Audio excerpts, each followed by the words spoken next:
नमस्कार। मैं वसंत रावल। आज मैं आपको बताने आया हूँ भवकरण के बारे में। ज्योतिष शास्त्र के अंदर पंचांग का बहुत ज़्यादा महत्व होता है और पंचांग के 5 अंग होते हैं: तिथि, वार, नक्षत्र, योग और करण। हमारी जो सीरीज चल रही है ये करण की सीरीज चल रही है और करण का सबसे ज़्यादा उपयोग मुहूर्त शास्त्र में किया जाता है। मुहूर्त शास्त्र के भी 5 बड़े बड़े ग्रंथ हैं जिसके नाम है मुहूर्त मार्तंड, मुहूर्त गणेश, मुहूर्त चिंतामणि, मुहूर्त पारिजात, मुहूर्त धर्म सिंधु और एक ग्रंथ है निर्णय सिंधु। इन सभी ग्रंथों के अंदर करण के बारे में काफ़ी विस्तृत जानकारी दी गई है, काफ़ी गहन जानकारी दी गई है। तो आइए हम लोग करण के बारे में थोड़ी जानकारी हासिल करते हैं और फिर मैं आपको बताऊंगा कि भवकरण वाले व्यक्ति कैसे होते हैं और इस करण के अंदर आप कौन कौन से शुभ कार्य कर सकते हो। आइए जानते हैं। टोटल 11 प्रकार के कर्ण होते हैं और इन 11 प्रकार के जो कर्ण हैं उसमें से 7 कर्ण चर होते हैं, 4 कर्ण स्थिर होते हैं। फिर से कहूंगा, 7 कर्ण चर होते हैं और 4 कर्ण स्थिर होते हैं, जिसके नाम है बौ, बालव, कौलव, तैतिल, गर, वणिज और विष्टि।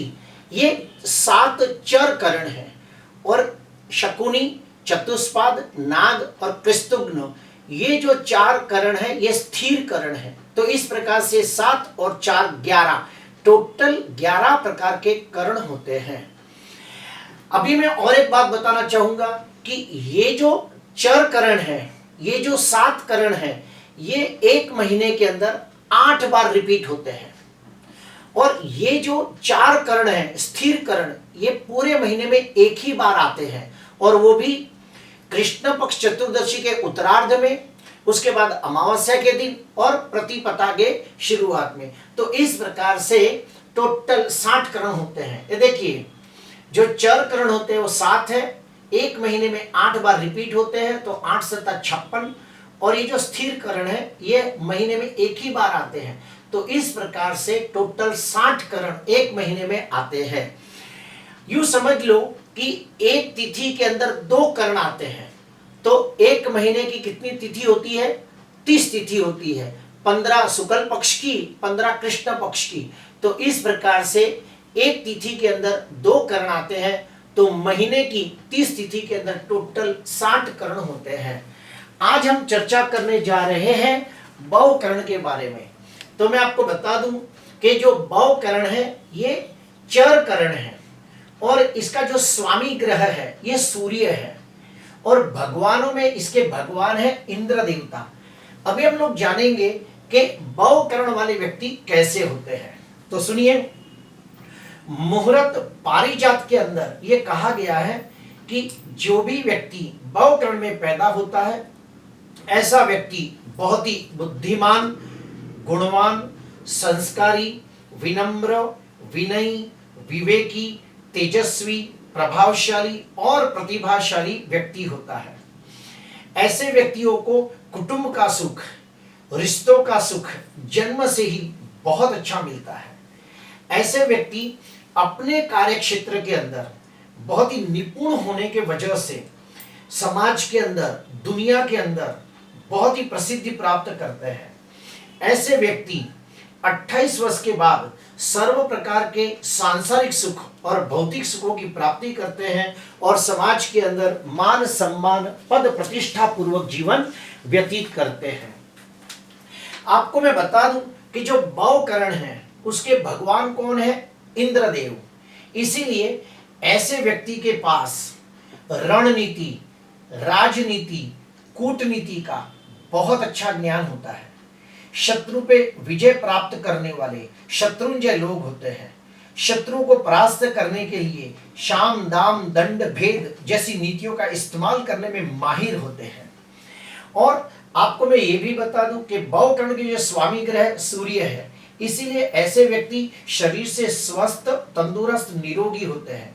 इनकी रोग प्रतिकारक शक्ति बहुत ही बलवान होती है, इसलिए ऐसे व्यक्ति जल्दी बीमार नहीं पड़ते, और कभी कभार बीमार पड़ भी गए तो बहुत ही कम समय के अंदर वो ठीक हो जाते हैं। मुहूर्त धर्म सिंधु के अंदर ये कहा गया है कि जो भी व्यक्ति भवकरण के अंदर पैदा होता है, ऐसे व्यक्ति अपने काम को, अपनी जिम्मेदारियों को पूरी ईमानदारी, वफादारी, नीति से निभाने वाले लोग होते हैं। नीति नियमों का पालन करने वाले, कायदा कानून के दायरे में रहकर अपने काम को अंजाम देने वाले बहुत ही ईमानदार और वफादार लोग होते हैं। आपको मैं बता दूं कि भवकरण का जो स्वामी ग्रह सूर्य है, इसीलिए ऐसे व्यक्ति बहुत ही जोशीले, उत्साही, स्फूर्तिले होते हैं, अच्छे कार्यों में आगेवान और उस कार्य को सही ढंग से परिपूर्ण करने वाले दिल के बहुत ही अच्छे और सच्चे लोग होते हैं। सुख दुख में लोगों की मदद करने वाले, दयालु, उदार, सेवाभावी और परोपकारी लोग होते हैं। निर्णय सिंधु ग्रंथ के अंदर तो ये भी कहा गया है कि जो भी व्यक्ति भवकरण में पैदा होता है, ऐसे व्यक्ति अगर अपनी पसंद का कार्य क्षेत्र में जाए, यानी जो उन्हें पसंद है ऐसा कोई कार्य क्षेत्र में वो काम करे, तो उन्हें बहुत ज्यादा अच्छा लाभ होता है और उन्हें मान सम्मान, पद प्रतिष्ठा भी प्राप्त होती है। ऐसे व्यक्तियों को विद्या प्राप्त करना, ज्ञान प्राप्त करना बहुत अच्छा लगता है। गुण ज्ञान के प्रति उन्हें बहुत ही रुझान होता है, इसीलिए ज्योतिष शास्त्र, वास्तुशास्त्र, रत्न शास्त्र, तंत्र, मंत्र, यंत्र जैसे गुण शास्त्र सीखना उन्हें अच्छा लगता है। ऐसे व्यक्ति बहुत ही विद्वान, ज्ञानी, धार्मिक होते हैं। ऐसे व्यक्ति आशावादी होते हैं, हंसमुखे, खुशमिजाजी, जिंदा दिल स्वभाव के लोग होते हैं। अभी हम लोग जानेंगे कि भवकरण के अंदर कौन कौन से शुभ कार्य कर सकते हो। मुहूर्त शास्त्र के अंदर ये कहा गया है कि भवकरण के अंदर आप कोई भी प्रकार का शुभ कार्य, मांगलिक कार्य आप कर सकते हो। जैसे कि भवकरण के अंदर सगाई, विवाह जैसे मांगलिक कार्य कर सकते हो। देश विदेश की यात्रा का शुभ आरंभ कर सकते हो। विद्या प्राप्ति, ज्ञान प्राप्ति का शुभ आरंभ कर सकते हो। मकान, दुकान, घर, फैक्ट्री, इसकी जो खरीदी करते हैं उसका जो एग्रीमेंट है वो भी भवकरण के अंदर कर सकते हैं। खेतों में बीजों का रोपण कर सकते हैं। ऑनलाइन एग्जाम दे सकते हैं। शरीर के ऊपर कोई भी प्रकार का ऑपरेशन कर सकते हैं। डिलीवरी के वक्त सिजेरियन ऑपरेशन करना हो तो भी भवकरण के अंदर ऑपरेशन कर सकते हो।